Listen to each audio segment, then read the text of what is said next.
Joining me now is Mike Preston. He is the Arkansas Secretary of Commerce and the Executive Director of the Arkansas Economic Development Commission. Secretary Preston, always good to be with you. Roby, thanks for having me on today. It's good to see you. I want to begin with broadband. The governor laid out a pretty ambitious proposal, ambitious to some, not ambitious enough to others, in his State of the State speech. $30 million on top of a lot of other money that's been invested in rural broadband in Arkansas. We've got a $409 million budget surplus now. It may even grow bigger. Why not do more than $30 million? Well, I think 30 million is kind of tease it up for the legislature to let them take it and run with it. They've been a great partner in this, and to date, we've already, about $100 million invested throughout this course of the pandemic.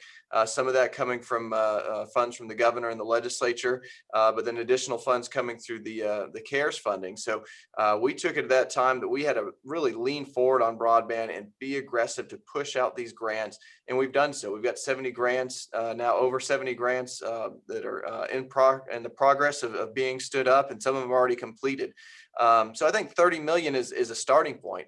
I think what we've learned through all of this is that we've got a lot more capacity that we have to build out. 30 million helps to add that other 100 million, but we still have a lot more to do. I know when I talk to some of the utility companies and telecom operators, I mean, they're spending hundreds of millions of dollars, if not even billions, more than $1 billion in this. So really give me some sense of how far 30 million can go, or take a particular community and tell me what an investment in that community could be, to kind of give some perspective for how far the dollar can stretch. And it's all over depending on the community and how well it's currently served, or how far fiber's been built out, or some type of broadband's been built out to it. So, I mean, grants are, from couple $100,000 to get connectivity to certain areas, and some are, several $1,000,000. So it's really all over the board when you look at it in terms of the size and scope. What we estimated was somewhere about another $600 million is going to be needed total in terms of trying to build out connectivity to all those who are underserved.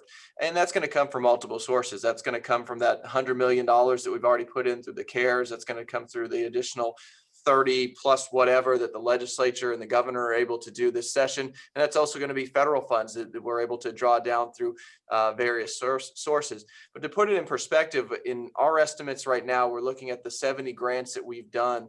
By our best estimates, that's about 100,000 Arkansans who are now have access to broadband that prior to this did not. Yeah, it might be better to count it in terms of the number of people versus the number of communities or the dollars. Right, and it's different in geographical areas too. Sometimes you got to dig through rock. Sometimes it's, just this flat open land that you're going through, so it makes it easier. So sometimes it might be more expensive to get it to, fewer people as it is, in different areas of the state. So calculating it in terms of the people, and that's ultimately what it comes down to. It's about the people getting access to broadband, and that's what we're trying to get done.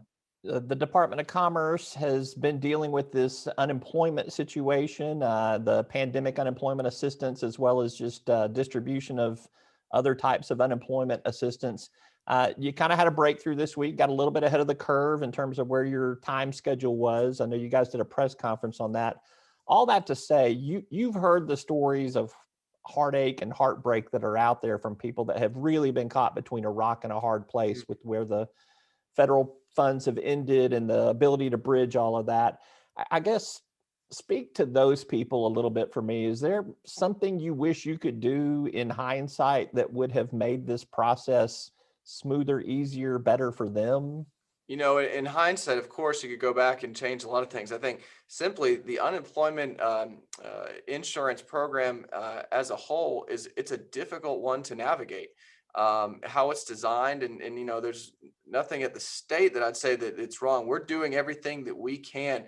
This is guidelines that the federal government puts out from the Department of Labor that we're trying to follow.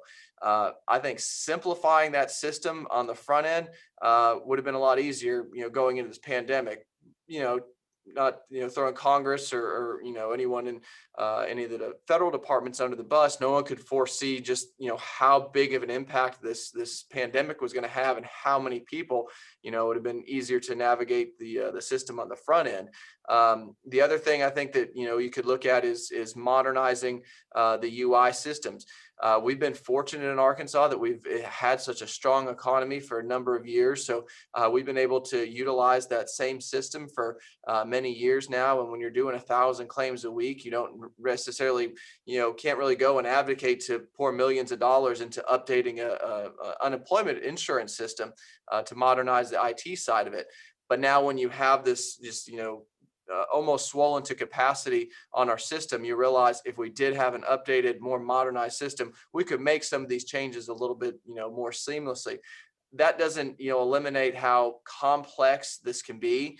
So all those folks who had waited so long for, the pandemic unemployment assistance to be reauthorized and set up, unfortunately, what they're running into now as well, because of the bill that Congress passed, there's additional weeks back on the extended benefits. So they have to actually go back to that program and exhaust those additional weeks that they had set up through that program before they can go to the pandemic unemployment assistance. So it's a very complex process. I wish it was just a little bit simpler and easier to streamline and get that message out to everyone who desperately needs those funds. Let's take our attention back to the state capitol. There are a couple of bills out there that, I guess, for lack of a better phrase, could affect the state's image in economic development recruitment terms. The governor's supportive of a hate crimes bill that has not made any movement yet so far. I'm sure there's still a lot of conversations that are going on. Representative Lowry with a couple of bills dealing with the teaching of slavery and history, as well as inclusion and social justice. Do do you have any concerns about that legislation and how it shapes the state's image when you're out there recruiting business to Arkansas? It does. It makes a difference. A lot of companies are dependent upon their image and their brand image and their ID.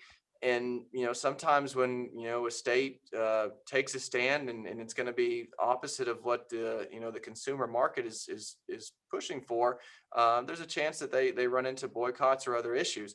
Companies don't want to see that. They like certainty, and sometimes when you can go into a situation where you have legislation like that could present these problems for a company, it provides uncertainty to a business. So I don't want to see anything that's going to be done that harms our ability to go out and recruit companies and give businesses a reason to say, you know what, we're not even going to pick up the phone and call Arkansas, or man, I don't care how much this this crazy economic developer in Little Rock named Mike keeps calling my phone to come visit. I'm not going to pick up and take that call just because I'm worried about my image if I go to the state and they're the only state that has not passed a hate crimes legislation. I don't want that. So those things are important. We pay close attention to them in the economic development world, and I know a lot of consultants and businesses around the country will take those things under their advisement when they're trying to make a decision about where to locate.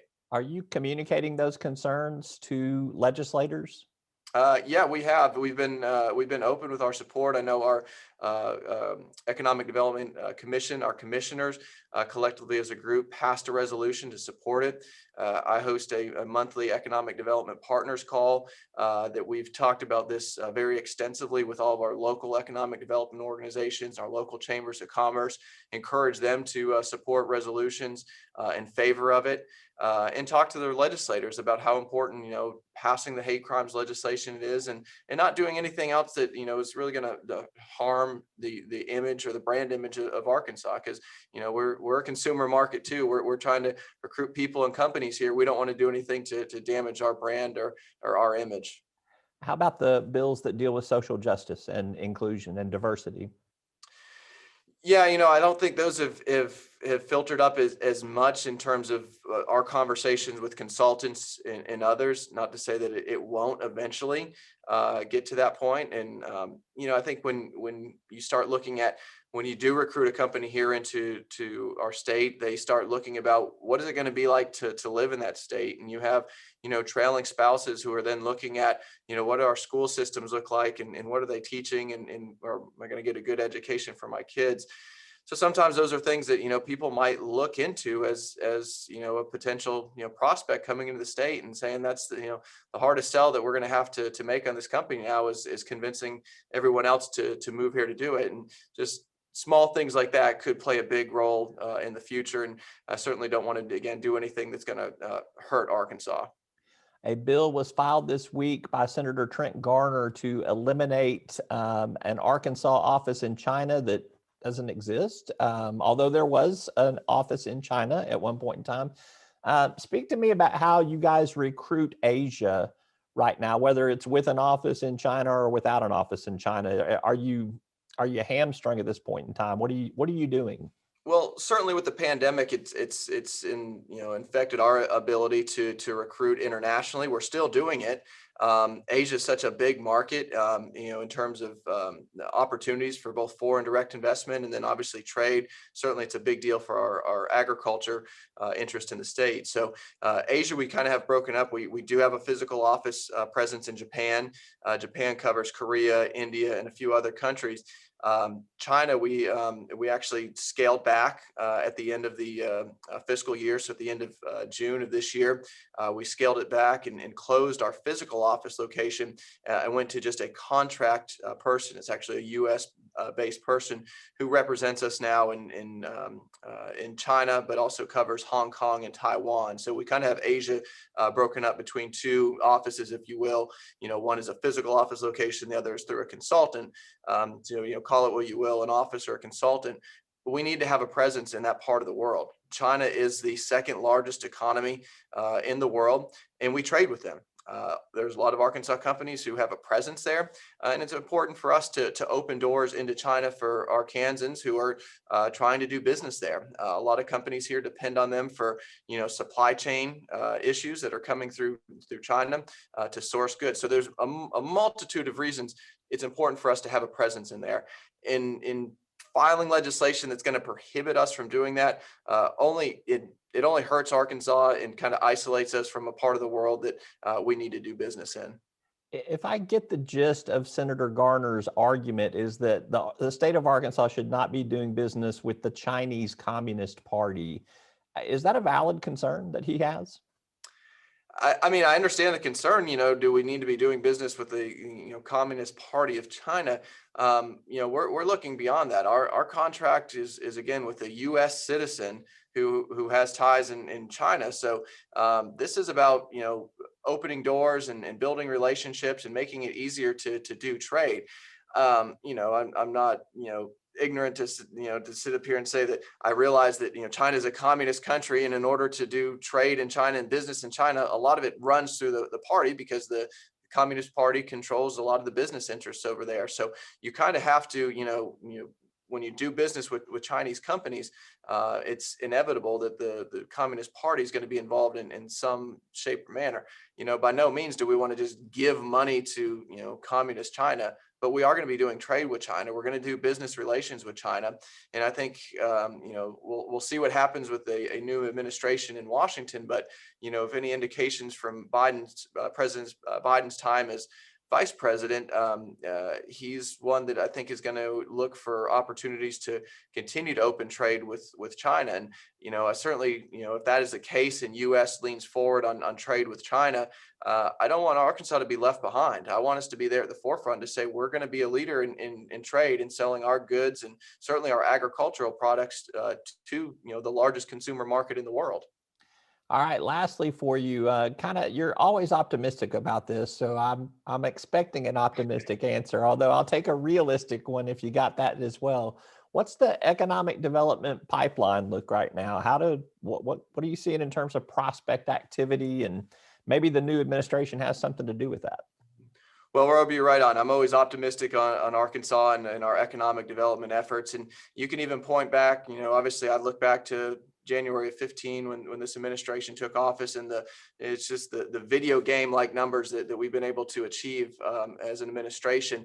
But even through the pandemic, when everything was slowed down everywhere, we still outperformed and outpaced our competitors in the national average. So we did a good job of being able to weather that storm. And I'm seeing that pipeline fill up again. I'm seeing people get off the sidelines and say, you know what, we might not have a vaccine just yet that's being just distributed to everyone, but we're ready to get back in the game. We want to make that decision. Arkansas proved themselves during this pandemic that it's a place that's going to stay open and allow us to do business. We want to get back into the game, and Arkansas seems like a good choice. So we are seeing that pipeline fill up. I'm very optimistic for this year. I'm optimistic for investments in infrastructure and other areas that's going to allow us to do better economic development, and to kind of go full circle back to broadband where we started. That investment that we're making in broadband and bringing it out to rural areas, I'm optimistic more so about our rural areas than I've ever been, because I think there's a desire for people to live there with this new remote work being so open and available to people. If you have that access to broadband, you can do it, and our economic development is going to go right along with that. All right, he's Mike Preston. He's Arkansas Secretary of Commerce. He leads the Arkansas Economic Development Commission. Mike, as always, we appreciate your time. Thank you. All right. Thank you, Roby. Take care.